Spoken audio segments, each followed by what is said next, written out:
Now, the work that Jesus has done for us really brings to light it brings together everything that we've talked about so far. Why Jesus needed to be prophet, priest, and king, and why Jesus had to be both true man and true God. Let's take a look at that work he did. First of all, as true man. One of the things that God requires of us is that we keep his law, and we keep it perfectly. And that law has to be fulfilled. God is just, and the law has to be kept. No one can be considered holy and righteous unless the law is kept. And so Jesus became a true man in order to do something we couldn't do, and to do it for us. He came to fulfill the law. Now, this explains a lot in terms of why Jesus had to be conceived by the Holy Spirit and not just in a natural way as well. Because we who are born sinful, even conceived in sin, never had a chance of keeping the law.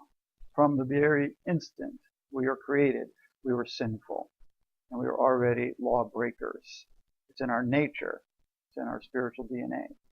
But Jesus is conceived by the Holy Spirit, and so he is not conceived in sin.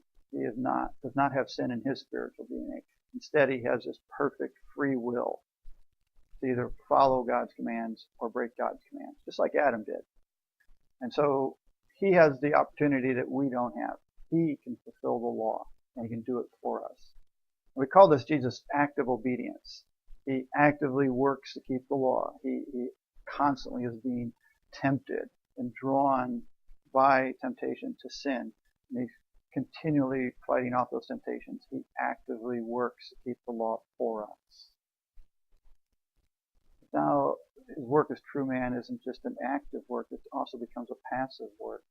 It's where he has to give himself over to others in order to let them do what they would do to him.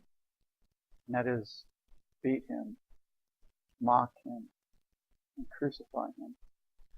Jesus suffered and died for us, and in order to suffer and die in the way that was needed to be, he had to be true man. God cannot die, but Jesus became true man in order to experience death. Now that's really hard to take in, and it's bigger than we first realized. God cannot die. So when Jesus came to die, he came to die for us, not for himself. He said, no greater love has no man than this, that he laid down his life for his friends. And then he goes on to show that there is a greater life yet.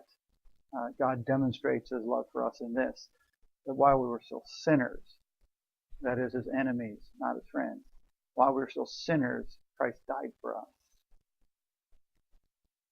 Now, if someone were to die for you, even if I were to die for you in some heroic act, that would be commendable. But the reality is, sooner or later, I would have died anyways. I'm a sinner, and the wages of sin is death.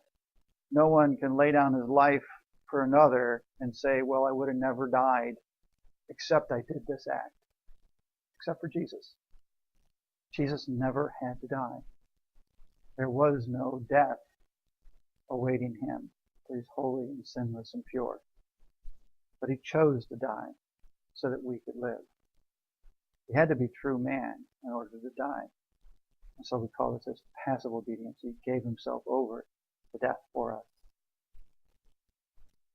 When the time had fully come, Galatians 4 says, God sent his son, born of a woman, born under law, to redeem those under law, that we might receive the full rights of sons. That's Jesus' work as true man.